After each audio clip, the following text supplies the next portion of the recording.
Philippe Bilger nous convainc de nous indigner plus souvent en réponse à un présent plein de noirceur et à un futur pire encore. Questionné si souvent sur un nouveau crime, une autre tragédie, j'avais tendance à mesurer mon indignation.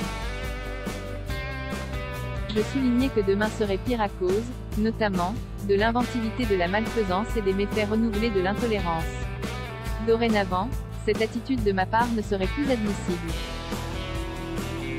Le présent est en effet trop riche en horreurs et en scandales pour qu'on puisse s'en distraire en allant vers un futur qui serait encore plus sombre. Tout, bien sûr, n'est pas à mettre sur le même plan dans cette réalité qui nous accable, nous émeut, nous choque depuis plusieurs jours. Non, le viol et le meurtre de Lola ne sont pas un fait divers mais une tragédie criminelle, un phénomène social et un dysfonctionnement politique. Je ne partage pas ce que j'ai cru sentir de minimisation, par volonté idéologique, dans la bouche de Stéphane Troussel, président Parti Socialiste de la Seine-Saint-Denis, à la matinale, le 21 octobre, sur Sud Radio. Non, il n'est pas normal que le directeur de la rédaction du Livre Noir ait été violemment frappé, le visage en sang, par des antifas parce qu'il avait participé à une manifestation pour rendre hommage à Lola Orange. La véritable indignité se trouve là, alors que ce rassemblement n'était absolument pas contraire à la dignité souhaitée par les parents de la malheureuse petite victime. Oui, je dois reconnaître que le ministre de l'Intérieur a été d'une infinie patience et d'une méritoire courtoisie face à la journaliste Nadia Lazouni, ayant le front de comparer le sort des jeunes femmes tuées et blessées en Iran parce qu'elles refusaient de porter le voile, avec les Françaises le réclamant sans aucun risque pour elles face à Baba. Non, il n'était pas acceptable d'entendre Serge Klarsfeld questionné sur le mode inquisiteur par Sonia De Villers, France Inter, au prétexte qu'il avait énoncé cette évidence qu'un parti pouvait changer et qu'en tout cas des courants pouvaient être plus acceptables que d'autres.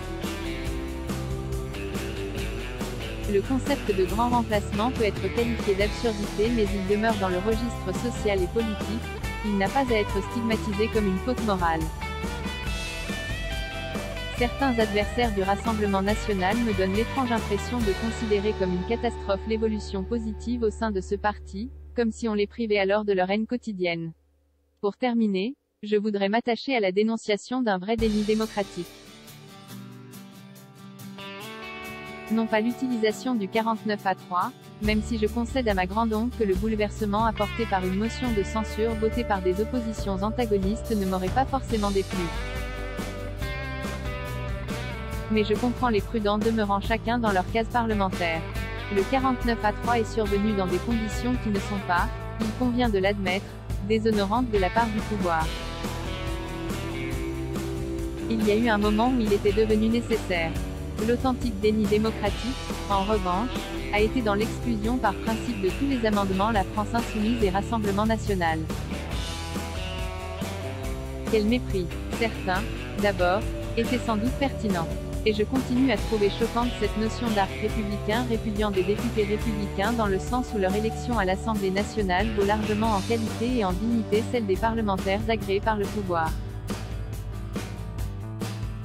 J'espère qu'on partagera mon sentiment, raréfier ses indignations, dans ce monde et dans notre France, relèverait d'une économie inutile.